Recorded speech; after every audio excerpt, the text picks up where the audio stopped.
Hello बच्चों, कक्षा 10 विज्ञान अध्याय 4 पाठ का नाम है कार्बन एवं उसके यौगिक। इस वीडियो में हम अध्याय 4 के वस्तुनिष्ठ क्वेश्चन हल करेंगे जो आपके वार्षिक परीक्षा के लिए बहुत ही महत्वपूर्ण होंगे। आइए स्टार्ट करते हैं। पहला क्वेश्चन है, एक ऐसा अधात्विक तत्व कौन सा है जिसके 4 सहसंयोजी आबंध होते हैं। हमें बताना है कि ऐसा कोई भी अधात्विक तत्व है जिसके 4 सहसंयोजी आबंध होते हैं, तो उसका नाम है कार्बन। उसका नाम क्या है? कार्बन। कार्बन का जो संकेत होता है वो C होता है और इसका जो परमाणु क्रमांक है वो 6 है। आवर्त सारणी में जो कार्बन है वो 6वें नंबर पर रखा गया है, इसलिए इसका जो परमाणु क्रमांक है वो 6 माना जाता है। और जो कार्बन है इसके जो सहसंयोजी आबंध होते हैं वो 4 होते हैं। जो कार्बन होता है जे आवर्त सारणी में 6वें नंबर पर रखा गया है और इसमें जो इलेक्ट्रॉनों की संख्या है वो भी 6 है। तो इसमें जो इलेक्ट्रॉन है वो यदि हम देखा जाए तो जो कार्बन है इसके पहले आवर्त में 2 इलेक्ट्रॉन जाएंगे और दूसरे आवर्त में 4 इलेक्ट्रॉन बचे इसके पास, क्योंकि इसके पास टोटल 6 इलेक्ट्रॉन थे। तो 2 तो पहली कक्षा में चले गए, दूसरी कक्षा में बचे इसके पास 4 इलेक्ट्रॉन। तो जो बाहरी कक्षा में इलेक्ट्रॉनों की संख्या है उसी को हम सहसंयोजी आबंध बोलते हैं। या यह कितने तत्वों के साथ संबंध बना सकता है, तो हम कह सकते हैं कि जो कार्बन है, कार्बन 4 तत्वों के साथ संबंध बना सकता है। तो इसके जो सहसंयोजी आबंध हो गए उनकी संख्या कितनी है? 4। तो इस क्वेश्चन में इतना ही। आइए अगला क्वेश्चन स्टार्ट करते हैं।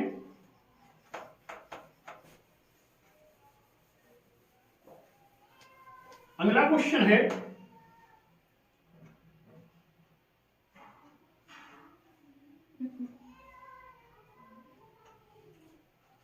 क्वेश्चन है,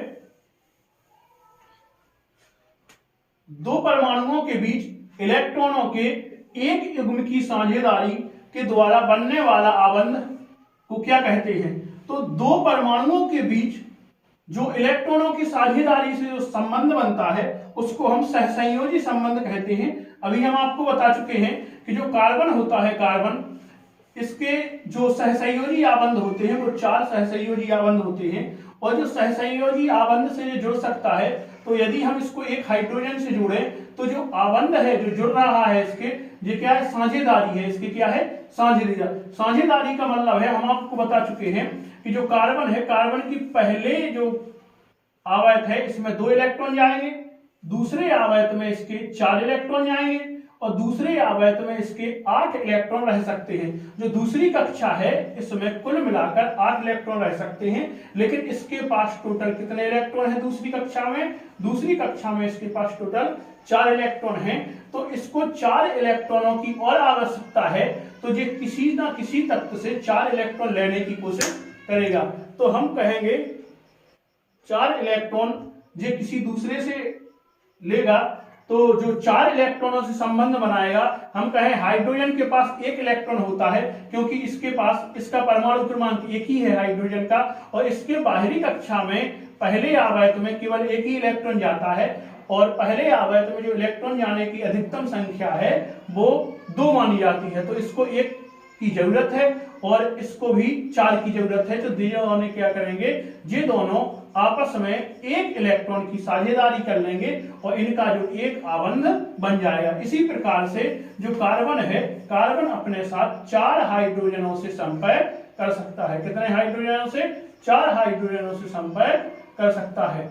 तो हम कहेंगे कि जो बंध बन रहे हैं, जो बंध है साझेदारी के जो इलेक्ट्रॉन है, इसको हम क्या कहते हैं? इसको हम परमाणुओं का एक साझेदारी से जो बनते हैं वो सहसंयोजी आबंध कहलाते हैं।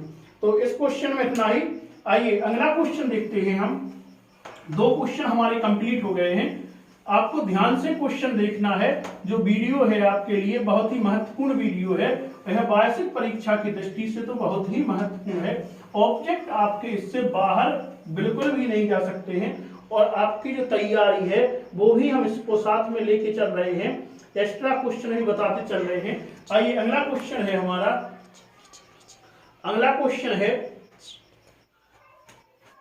कार्बन के 3 अपर रूपों के नाम लिखिए। तो कार्बन के 2 अपर रूप भी होते हैं और 3 भी अपर रूप है कार्बन के, तो हमें 3 अपर रूपों के नाम बताना है। तो पहला कार्बन का जो अपर रूप है वो है हीरा, दूसरा कार्बन का अपर रूप जो है वो है ग्रेफाइट, और तीसरे कार्बन के जो अपर रूप का नाम है वो है फ्लोरीन, या इसको हम बर्कामिस्टर फ्लोरीन भी कहते हैं। तो कार्बन के 3 अपर रूपों के नाम ग्रेफाइट, हीरा और फ्लोरीन हो गए। आइए अगला क्वेश्चन है, अगला क्वेश्चन देखते हैं। अगला क्वेश्चन हमारा है पेंटेन का आणविक सूत्र C5H12 है। तो इसमें है, तो इसमें 16 साझे जो सहसंयोजी आबंध माने जाएंगे। तो आइए हम बताते हैं आपको किस प्रकार से। यहाँ पे आपको पेंटेन दिख रहा है, कौन सा है? पेंटेन, मतलब C5। तो C कितने हैं? 5, 1 2 3 4 5। तो जो C है उनकी संख्या 5 मानी जा रही है, और H है, H की संख्या 12 मानी जा रही है, H12। तो C5H12 किसका फॉर्मूला है? पेंटेन का। तो इसकी संरचना बनाएंगे। पहले में जो कार्बन है वो अपने साथ 4 आबंध बना सकता है। तो पहला आबंध तो J हो गया, दूसरा आबंध नीचे हाइड्रोजन से, तीसरा आबंध इस साइड हाइड्रोजन से, चौथा आबंध इस साइड हाइड्रोजन से। तो पहले कार्बन के 4 आबंध हाइड्रोजन से हो गए। दूसरे कार्बन के जो है एक आबंध पीछे है, एक आबंध आगे है। तो हाइड्रोजन से एक नीचे लगा सकते हैं, एक हाइड्रोजन से ऊपर लगा सकते हैं। तो दूसरे कार्बन के भी चारों जो अष्टक हैं पूरे हो गए हैं, सहसंयोजी आबंध हो गए हैं। इसी प्रकार से हम तीसरे के भी कर लेंगे पूरे, और इसी प्रकार से चौथे के भी पूरे होंगे। और जो लास्ट वाला कार्बन है इसका एक इलेक्ट्रॉन, मतलब एक जो बंध है बना है, इसके 3 बंध और बना सकते हैं हम कार्बन के साथ, हाइड्रोजन के साथ में। तो आइए हम बंधों की संख्या देखेंगे अब कितनी हो गई है। 1 2 3 4 5 6 7 8 9 10 11 12 13 14 15 16। तो कितने सहसंयोजी आबंध हो गए हमारे? तो 16 सहसंयोजी आबंधों की संख्या हो गई है। तो आपको समझ में आ गया होगा कि जो कार्बन है अपने साथ 4 इलेक्ट्रॉनों की साझेदारी कर सकता है या 4 आबंध बना सकता है। तो इसी प्रकार से जो पेंटेन है, पेंटेन का फॉर्मूला क्या होगा? C5H12 से कितने सहसंयोजी आबंध बनेंगे? तो 16 सहसंयोजी आबंध बनेंगे। आई होप आपको समझ में आया होगा। आइए अगला क्वेश्चन देखते हैं। अगला क्वेश्चन हमारा है, अगला क्वेश्चन है, अगला क्वेश्चन है एल्काइन सजातीय श्रेणी का सदस्य है। तो एल्काइन कौन सा सजातीय श्रेणी का सदस्य है? तो इसमें आपको दिख रहा है एल्काइन, कौन सा है? Alkyne, alkyne. तो लास्ट में यदि हम इसको देखें तो ये आयन, लास्ट में कौन से संबंध, कौन सा आयत निकल रहा है? आयन, कौन सा है? आयन। आयन मतलब आयन आप देखेंगे तो आयन आएगा एथाइन से। किससे बना है? एथाइन से। मतलब जो है जी आयन समूह का है, मतलब ये कौन सी श्रेणी का है? एथाइन का समूह है। तो जो एल्काइन है वो सजातीय श्रेणी किसका सदस्य है? एथाइन का सदस्य है। आइए अगला नेक्स्ट क्वेश्चन देखते हैं। इसके अलावा अगला जो क्वेश्चन है हमारा, अगला क्वेश्चन है एल्केन समजातीय श्रेणी के प्रथम सदस्य का नाम एवं सूत्र लिखिए। तो एल्केन के जो प्रथम सजातीय श्रेणी का अपन को नाम लिखना है और सूत्र भी लिखना है। तो एल्केन के जो प्रथम सजातीय श्रेणी का नाम है वो है मेथेन, और फॉर्मूला इसका होता है CH4। कितना होता है? CH4। यदि हम C2H6 कहें तो यहाँ पे जो हाइड्रोजन में है 2 की वृद्धि होती जाएगी, कितने की? 2 की बढ़ोतरी हो जाएगी, और कार्बन में हम 1 की बढ़ोतरी कहते जाएंगे। तो इसके और आगे की जो सदस्य हैं, श्रेणी के सदस्य हैं, वो निकलते जाएंगे। जैसे C3H कितना, यहाँ पे 2 की वृद्धि कर दें तो 6 और 2 8 हो गए हैं। तो हम कहेंगे ये हो गया मेथेन, ये हो गया एथेन, ये हो गया प्रोपेन। इसी प्रकार से आगे भी C4H, इसमें 2 की वृद्धि करते हैं तो कितने हो गए? 8 से 10 हो गए। तो C4H10 कौन सा हो गया? ये हो गया मेथेन पहला, दूसरा हो गया एथेन, तीसरा हो गया प्रोपेन, चौथा हो गया मेथेन, एथेन, प्रोपेन, ब्यूटेन। चौथा कौन सा हो जाएगा? ब्यूटेन। इसी प्रकार से और आगे सदस्यों के नाम हो जाएंगे। तो आपको समझ में आया होगा कि जो एल्केन है, एल्केन की एक विशेषता और है, जो एल्केन होते हैं जे कार्बन जो है अपने आप में सभी एकल बंध बनाते हैं, सिंगल बंध बनाता है, कोई भी डबल बॉन्ड नहीं बनाता है। तो कार्बन के पास सी कितने, सी के पास H हाइड्रोजन कितने हैं, 4, मतलब ये सभी अपना कौन सा बंध बना रहा है, ये सभी एकल बंध यहाँ पे बना, कोई भी डबल बॉन्ड नहीं बना रहा है। तो एल्केन की विशेषता एक क्या होगी कि एल्केन अपने साथ में सिंगल बॉन्ड बनाएगा। इसका प्रथम सदस्य कौन हो गया, इसका प्रथम सदस्य जो है वो मेथेन हो गया, फॉर्मूला मेथेन का है CH4। तो याद रखना है कि जो एल्केन होते हैं वो जो उनकी बंधों की संख्या है वो अपने आप में सिंगल बॉन्ड बनाते हैं। आइए अगला क्वेश्चन है हमारा, अगला क्वेश्चन है एल्कीन सजातीय श्रेणी के प्रथम सदस्य का नाम एवं सूत्र लिखिए। तो एल्कीन के प्रथम सदस्य जो है श्रेणी का वो है एथीन। कौन सा है, एथीन, और इसका फॉर्मूला क्या होगा C2H6। आइए देखते हैं C2, C कितने हैं, 2 हैं, और H कितने हैं, 4, C2H4। तो आइए इसके हम बंध बनाते हैं। तो इसमें हम देखेंगे कौन सी सजातीय श्रेणी का है, एल्कीन। एल्कीन मतलब लास्ट में इन आ रहा है, यदि लास्ट में इन आए तो आप समझ लें कि कौन सा है, डबल बॉन्ड। जो कार्बन है, ये कार्बन अपने आप में सिंगल बॉन्ड नहीं, यहाँ पे डबल बॉन्ड बनाएंगे। तो कितने बॉन्ड हो गए, कार्बन के 2 बॉन्ड, इसके पहले वाले कार्बन के भी 2 बॉन्ड हो गए, दूसरे वाले कार्बन के भी 2 बॉन्ड हो गए। तो हमें कार्बन के कितने अधिकतम बॉन्ड होते हैं, कार्बन के अधिकतम 4 बॉन्ड होते हैं। तो 2 इसने कार्बन के संगे बना लिए और 2 हम हाइड्रोजन के साथ में बना देंगे। तो यहाँ पे कार्बन के साथ में 2 हाइड्रोजन, पीछे भी कार्बन के साथ में 2 हाइड्रोजन। तो हम कह सकते हैं पहले जो कार्बन है इसका 1 2 3 4 बॉन्ड इसके भी हो गए और दूसरे वाले हाइड्रोजन के भी 4 बॉन्ड हो गए। तो हम कह सकते हैं इसका फॉर्मूला C2H4 हो गए। तो कौन सा श्रेणी का है ये है एल्कीन श्रेणी का प्रथम सदस्य कहलाएगा। तो एल्कीन में आपको याद रखना है कि ये अपने आप में कितने बॉन्ड बनाएंगे, कार्बन और कार्बन के बीच में डबल बॉन्ड यदि है तो वो कौन सी श्रेणी का है, वो है एल्कीन श्रेणी का है। और यदि एल्काइन श्रेणी का आ गया, अभी आप हम पढ़ चुके थे एथाइन, कौन सी श्रेणी का था, एथाइन का था, किसका था, एथाइन। तो एथाइन अपने आप में ट्रिपल बॉन्ड बनाएंगे। कौन सा बॉन्ड बनाएंगे, ट्रिपल बॉन्ड बनाएंगे। तो यहाँ पे यदि हम C2H2, यदि C2H2 की बात हम करें तो हम देखेंगे कार्बन के साथ में कौन सा बॉन्ड बनेगा, ट्रिपल बॉन्ड बनेगा, और इसके साथ में एक हाइड्रोजन इसके साथ में रहेगा तो एक हाइड्रोजन इसके साथ में रहेगा। तो ये किसका है, एथाइन का, आयन का। आयन का अपने आप में कितने बॉन्ड रहेंगे, 3 बॉन्ड, और इन के जो है अपने आप में कितने बॉन्ड रहेंगे, 2 बॉन्ड। और जो एन है जैसे एल्केन, अभी हम पढ़ चुके हैं एल्केन, एल्केन अपने आप में कार्बन और कार्बन में सिंगल बॉन्ड दर्शाएगा। तो आइए आपको ये समझ में आ गया होगा। इसके बाद हम अपना नेक्स्ट क्वेश्चन देखते हैं। जो आपको ये क्वेश्चन बताए जा रहे हैं बहुत ही महत्वपूर्ण क्वेश्चन, ऑब्जेक्टिव क्वेश्चन के लिए बताए जा रहे हैं, और इसमें आपका पाठ भी कवर हो रहा है। तो आप वीडियो बहुत ही ध्यान से देखें, बिल्कुल भी स्किप ना करें। बहुत ही मेहनत से वीडियो बनाया जा रहा है और जो कंटेंट है आपके लिए वो वार्षिक परीक्षा की दृष्टि से आया है। तो आइए अगला क्वेश्चन है, अमोनिया के एक अणु, तो पहले अमोनिया का आपको फॉर्मूला आना चाहिए। अमोनिया का जो सूत्र है वो है NH3। क्या है, NH3 अमोनिया का फॉर्मूला होता है। और अमोनिया के एक अणु NH3 में है तो केवल एकल बंध होते हैं। अमोनिया का हम देख सकते हैं जो नाइट्रोजन होता है, नाइट्रोजन के जो नाइट्रोजन अपने आप में बॉन्ड बनाता है वो 3 बॉन्ड बनाता है। कितने बॉन्ड बनाएगा, 3। अब 3 कैसे बनाएगा, आइए देखते हैं। अभी हमने आपको बताया था कार्बन के, तो कार्बन के जो जैसे नाइट्रोजन का परमाणु क्रमांक कितना है, नाइट्रोजन का परमाणु क्रमांक 7 होता है। तो आइए देखते हैं नाइट्रोजन की जो परमाणु क्रमांक 7 है, तो नाइट्रोजन की जो पहली कक्षा है, पहले कक्षा में नाइट्रोजन के कितने इलेक्ट्रॉन जाएंगे, पहले में अधिकतम 2 इलेक्ट्रॉन जाते हैं। तो पहले कक्षा में 2 इलेक्ट्रॉन जाएंगे। इसके बाद दूसरी कक्षा में इसके पास कितने इलेक्ट्रॉन बचे, क्योंकि इसमें कुल 7 इलेक्ट्रॉन होते हैं। तो पहली कक्षा में 2 इलेक्ट्रॉन चले गए और दूसरी कक्षा में 5 इलेक्ट्रॉन बचे इसके पास। तो हम दूसरी कक्षा में इसके पास 5 इलेक्ट्रॉन पहुंचा देंगे, तो कुल मिला के 7 इलेक्ट्रॉन हो गए। तो दूसरी कक्षा में हम देखेंगे 1 2 3 4 5, तो दूसरी कक्षा में 5 इलेक्ट्रॉन प्रवेश किए हुए हैं।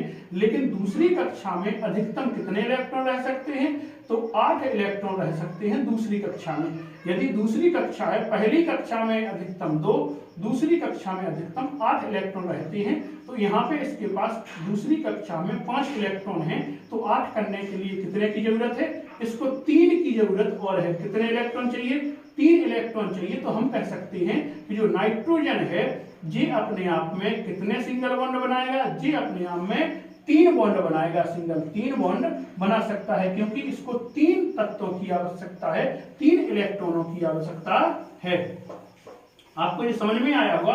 तो नाइट्रोजन अपने आप में कितने बॉन्ड बनाएगा, 3 बॉन्ड बनाएगा, और इसके साथ में H3 है, तो आप देख सकते हैं कि ये अपने आप में 3 हाइड्रोजन के साथ में बॉन्ड बना लेगा। तो आप देखेंगे कि जो अमोनिया है वो कितने सिंगल बॉन्ड, एकल बॉन्ड बना रहे हैं, अपने आप में डबल बॉन्ड एक भी नहीं है। कौन से बॉन्ड बना रहे हैं, सिंगल सिंगल बॉन्ड तीनों बना रहे हैं। तो आइए अगला क्वेश्चन देखते हैं। अमोनिया का आपको समझ में आ गया होगा। अमोनिया का फॉर्मूला कौन सा है, NH3 को हम अमोनिया बोलते हैं। यह नाइट्रोजन और हाइड्रोजन का संयोग है।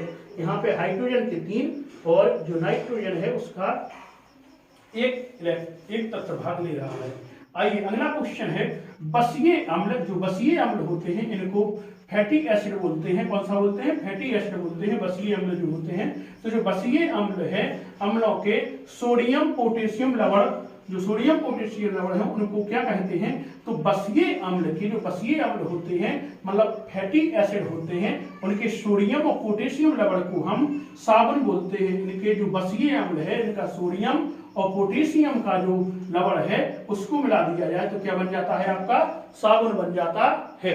आइए अगला क्वेश्चन देखते हैं। याद रखना है कि साबुन को बनाने के लिए बसीय अम्ल में सोडियम और पोटेशियम लवण की आवश्यकता होती है, तो इससे क्या बन जाता है, साबुन आपका बन जाता है। आइए अगला क्वेश्चन है। अगला क्वेश्चन हम देखते हैं, कार्बोक्सिलिक अम्ल, जो कार्बोक्सिलिक अम्ल होते हैं एवं एल्कोहलों की अभिक्रिया से बनने वाले यौगिक का नाम बताइए। तो हम देखेंगे कार्बोक्सिलिक अम्ल, कौन सा, कार्बोक्सिलिक अम्ल और एल्कोहल। कार्बोक्सिलिक अम्ल और एल्कोहल दोनों को यदि हम मिला दें तो हमें क्या प्राप्त होगा, तो हमें एस्टर प्राप्त होगा। क्या होगा, एस्टर प्राप्त होगा। याद रखना है कि कार्बोक्सिलिक अम्ल और एल्कोहल इन दोनों की अभिक्रिया कराई जाए तो कौन सा तत्व प्राप्त होता है, हमें एस्टर प्राप्त होता है। हाँ, आइए अगला क्वेश्चन देखते हैं। आपको जो वस्तुनिष्ठ क्वेश्चन है ये बहुत ही मेहनत से बनाए जा रहे हैं, तो आप लोग वीडियो को सब्सक्राइब, चैनल को सब्सक्राइब, वीडियो को लाइक और शेयर जरूर करें, जिससे आपके सभी मित्रों के पास बहुत ही महत्वपूर्ण वस्तुनिष्ठ क्वेश्चन पहुंच जाए। आइए अगला क्वेश्चन देखते हैं। हमारा अगला क्वेश्चन है, कार्बनिक यौगिकों में, जो कार्बनिक यौगिक होते हैं, कार्बनिक यौगिकों में हाइड्रोजन को प्रतिस्थापित करने वाले तत्व का क्या कहते हैं। तो प्रतिस्थापन, जो कार्बनिक यौगिक होते हैं, जो कार्बनिक यौगिक हैं, इनमें हाइड्रोजन को जो प्रतिस्थापित करे, मतलब हाइड्रोजन को जो हटाए उनसे, कार्बन से, तो उसको हम क्या कहेंगे, उसको हम विषम परमाणु कहेंगे। जैसे हम आपसे कहें कि यहाँ पर CH4 है, कौन सा है, CH4 है, मतलब कार्बन के साथ में 4 हाइड्रोजन का बंध बना हुआ है। यदि कोई आके एक हाइड्रोजन को हटा दे, मतलब CH3 करवा दे, तो वो जो हटाएगा कार्बन को, हाइड्रोजन को प्रतिस्थापित करेगा, मतलब प्रतिस्थापित हाइड्रोजन को करेगा, उसको हम क्या कहेंगे, विषम परमाणु कहेंगे। तो जो हाइड्रोजन को हटाएगा वो क्या कहलाएगा, विषम परमाणु कहलाएगा। आइए अगला क्वेश्चन देखते हैं। इसके अलावा जो अगला क्वेश्चन है आपका वो है, रासायनिक रूप में, जो रासायनिक रूप होते हैं, तो रासायनिक रूप में लंबी श्रृंखला वाले एल्किल अथवा एरिल, तो लंबी श्रृंखला वाले जो एल्किल और एरिल हैं, सल्फोनिक अम्ल के सोडियम लवण को क्या कहते हैं। तो आपको देखना है कि जो रासायनिक रूप है, रासायनिक रूप में लंबी श्रृंखला वाले जो होते हैं, लंबी श्रृंखला वाले एल्किल और एरिल समूह, कौन कौन से, एल्किल और एरिल समूह, एरिल सल्फोनिक अम्ल के सोडियम लवण, कौन से, सोडियम लवण को क्या कहते हैं, तो इसको हम अपमार्जक या डिटर्जेंट कहते हैं। जो अपमार्जक आपके डिटर्जेंट होते हैं, जो हम जिसको हम निरमा बोलते हैं, तो जो अपमार्जक और डिटर्जेंट हैं वो किसके लवण हैं, जो लंबी श्रृंखला वाले एल्किल और एरिल सल्फोनिक अम्ल, एल्किल और एरिल सल्फोनिक अम्ल के जो सोडियम लवण हैं उनको हम क्या कहते हैं, अपमार्जक या डिटर्जेंट कहते हैं। याद रखना है आपको, इसको क्या कहेंगे, अपमार्जक मतलब डिटर्जेंट कहेंगे। आइए इसके अलावा अगला क्वेश्चन हमारा है, अगला क्वेश्चन देखते हैं। इसके अलावा अगला क्वेश्चन है हमारा, तो यौगिक, कौन सा यौगिक है, CH3, CH2, CHO का नाम क्या है, तो इसका नाम होगा हमारा प्रोपेनल। क्या होगा, प्रोपेनल, क्योंकि इसमें कौन सा ग्रुप जुड़ा है, CH ग्रुप जुड़ा है, इसलिए इसका नाम क्या हो जाएगा, प्रोपेनल हो जाएगा। आइए अगला क्वेश्चन देखते हैं। इसके अलावा जो अगला क्वेश्चन आपका होगा, अगला क्वेश्चन है एकल आबंध वाले, जो एकल आबंध वाले होते हैं, एकल आबंध वाले कार्बनिक यौगिक तथा द्विबंध एवं त्रिबंध वाले कार्बनिक यौगिक कहलाते हैं। तो एकल आबंध वाले जो द्विबंध तथा त्रिबंध वाले जो कार्बनिक यौगिक हैं उनको हम संतृप्त यौगिक या संतृप्त यौगिक अथवा असंतृप्त यौगिक कहते हैं। कौन कौन से, संतृप्त यौगिक तथा असंतृप्त यौगिक कहेंगे। इसी प्रकार से आइए आगे देखते हैं इस अध्याय के बहुत ही महत्वपूर्ण वस्तुनिष्ठ। आप लोग वीडियो को जरूर लाइक करें और शेयर करें अपने दोस्तों में, जिससे आपके सभी दोस्तों के पास जो महत्वपूर्ण वस्तुनिष्ठ हैं वो पहुंच सकें। आइए अगला क्वेश्चन है बेंजीन का रासायनिक सूत्र क्या है। तो बेंजीन जो होती है, बेंजीन का रासायनिक सूत्र क्या है, तो बेंजीन का जो रासायनिक सूत्र है वो क्या है, C6H6। C6H6 बेंजीन की हम आपको संरचना बना के बता देते हैं। जो बेंजीन होती है उसकी संरचना इस प्रकार से होती है। तो जी संरचना किसकी है, बेंजीन की। या यहाँ पे हम बॉन्ड लगा दें, हम कहें तो यहाँ पे CH रहेगा, डबल बॉन्ड, यहाँ पे भी CH रहेगा, यहाँ पे भी CH रहेगा, और यहाँ पर भी CH रहेगा, यहाँ पर भी CH रहेगा, यहाँ पर भी CH रहेगा। तो कितने कार्बन हो गए, और यहाँ पे डबल बॉन्ड होगा, यहाँ पे भी डबल बॉन्ड होगा। तो आइए हम देख लेते हैं। कार्बन के साथ 4 बॉन्ड बनाना है, एक हाइड्रोजन के साथ बने हैं 2 और 1 3 और एक हाइड्रोजन 4। यहाँ पे भी देखेंगे, यहाँ पे CH रहेगा, तो CH रहेगा तो कार्बन के 4 बॉन्ड रहेंगे। तो 2 ऊपर बॉन्ड है, एक नीचे 3 और एक हाइड्रोजन के साथ में 4। तो आप देख सकते हैं कि कितने C हैं, यहाँ पे कार्बन 6 है और हाइड्रोजन की संख्या भी 6 है। तो ये एरिल समूह का है। कौन से समूह का है, एरिल। मतलब बेंजीन का फॉर्मूला कितना हो गया, C6H6, और संरचना बेंजीन की जो है आप देख ही रहे हैं। तो बेंजीन की जो संरचना हो गई, आपको याद रखना है। यदि पेपर में आपसे बेंजीन की संरचना पूछ ले तो आपको इस प्रकार से बनाना है। जो हमारी ये संरचना है, ये किसकी संरचना हो गई है, ये हमारी बेंजीन की संरचना आपको दिख रही है। तो आइए अगला क्वेश्चन देखते हैं। बेंजीन का फॉर्मूला हो गया है, C6H6 किसका फॉर्मूला है, ये हमारा बेंजीन का फॉर्मूला है। आइए अगला देखते हैं। जो हीरा होता है, तो हीरा पदार्थ है, हीरा कैसा होता है, सर्वाधिक कठोर पदार्थ जो है वो कौन सा है, हीरा है। तो हीरा कैसा है, हीरा जो है वो सर्वाधिक कठोर पदार्थों की श्रेणी में आता है। तो सर्वाधिक कठोर पदार्थ क्या कहेंगे, हम हीरा को कहेंगे। आइए अगला क्वेश्चन है। शराब, जिसको हम वाइन बोलते हैं, शराब में क्या होता है, तो शराब जो होती है उसमें एथिल एल्कोहल होता है। क्या है, एथिल एल्कोहल या एथेनॉल होता है। तो आपको याद रखना है, जो शराब होती है जिसको पीते हैं लोग, तो उसमें क्या होता है, उसमें एथिल एल्कोहल या एथेनॉल होता है। तो उसमें एथिल एल्कोहल या एथेनॉल होता है वाइन में या शराब में। आइए इसी प्रकार से हम आगे क्वेश्चन देखते हैं। हमारा जो अगला क्वेश्चन है, अगला क्वेश्चन है हमारा एथेनोइक अम्ल के प्रथम सदस्य का नाम एवं सूत्र लिखिए। तो एथेनोइक जो अम्ल है उसके प्रथम सदस्य का नाम होगा मेथिनोइक। क्या होगा, मेथिनोइक। तो इसके प्रथम सदस्य का जो नाम है वो क्या है, मेथिनोइक होगा।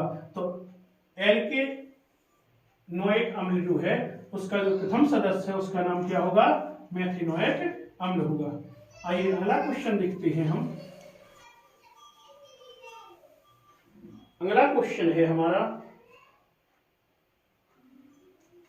क्लोरीन कमरे के ताप पर संतृप्त हाइड्रोकार्बन से क्रिया करती है। क्लोरीन, इससे जो क्लोरीन है वो कमरे के ताप पर संतृप्त हाइड्रोकार्बन से क्रिया करती है। तो कैसे, सौर प्रकाश की उपस्थिति में। तो किसके, जो सौर का प्रकाश है उसकी उपस्थिति में किससे क्रिया करेगी, कमरे के ताप पर हाइड्रोकार्बन से क्रिया कर लेती है। कौन सी, क्लोरीन जो गैस होती है। आइए अगला क्वेश्चन है हमारा, अगला क्वेश्चन है वायुमंडल में कार्बन कितने रूपों में पाई जाती है, तो वायुमंडल में जो कार्बन है वो कितने रूपों में पाया जाता है, तो यह अल्प मात्रा में कार्बन मोनोऑक्साइड तथा कार्बन डाइऑक्साइड में पाया जाता है। तो अल्प मात्रा में किसमें, कार्बन मोनोऑक्साइड और कार्बन डाइऑक्साइड में पाया जाता है। जो कार्बन होता है वो वायुमंडल में कार्बन मोनोऑक्साइड और कार्बन डाइऑक्साइड के रूप में पाया जाता है। याद रखना है कि वायुमंडल में बात हो रही है, हमारी पृथ्वी पर बात नहीं हो रही है, पृथ्वी के अंदर बात नहीं हो रही है, वायुमंडल में बात हो रही है। तो वायुमंडल में जो कार्बन है वो कार्बन मोनोऑक्साइड और कार्बन डाइऑक्साइड के रूप में पाया जाता है। आइए अगला क्वेश्चन देखते हैं। अगला क्वेश्चन हमारा है अमोनिया एक अणु में, तो अमोनिया जो होता है एकल बंद जो क्वेश्चन हो गया है, फिर से रिपीट हो गया है, आप याद कर लें। जो अमोनिया होता है उसका जो फॉर्मूला होता है वो NH3 होता है। आइए अगला क्वेश्चन देखते हैं। अगला क्वेश्चन है साबुन के जो अणुओं में होता है, तो साबुन के अणुओं में जो जलरागी स्राव और जल विरागी स्राव होता है वो किस रूप का होता है, तो वह पूंछ के टाइप का होता है। कैसा होता है, पूंछ के रूप में होगा। जो जल रागी स्राव होता है और जो जल विरागी स्राव होता है वह किसके रूप का होगा, वो पूंछ के रूप का होगा। आइए महत्वपूर्ण वस्तुनिष्ठों में अगला वस्तुनिष्ठ देखते हैं हम। तो हमारा जो अगला वस्तुनिष्ठ होगा वो अगला वस्तुनिष्ठ है सिरका में होता है। तो सिरका में क्या होगा, सिरका में एसिटिक अम्ल होगा। कौन सा अम्ल होगा, एसिटिक अम्ल या एथेनोइक अम्ल होगा। किसमें, सिरका में। तो सिरका में क्या होगा, एसिटिक अम्ल या एथेनोइक अम्ल सिरका में पाया जाएगा। याद रखना है जो सिरका है उसमें क्या पाया जाएगा, आपका एसिटिक अम्ल या एथेनोइक अम्ल पाया जाएगा सिरका में। आइए अगला क्वेश्चन है। अगला क्वेश्चन हम देखते हैं कि अगला जो क्वेश्चन है वो है एथेनॉन चतुकार्बन यौगिक है। कौन सा है, चतुकार्बन यौगिक है जिसका प्रकार्यात्मक समूह है। तो जो ब्यूटेनॉन है इसका जो चतुकार्बन यौगिक है उसका जो प्रकार्यात्मक समूह है उसका नाम है कीटोन। क्या है, कीटोन। कीटोन जो होता है वो ब्यूटेनॉन का चतुष्कार्बन यौगिक होता है। आइए लास्ट क्वेश्चन देखते हैं हम। हमारा जो लास्ट क्वेश्चन है वो है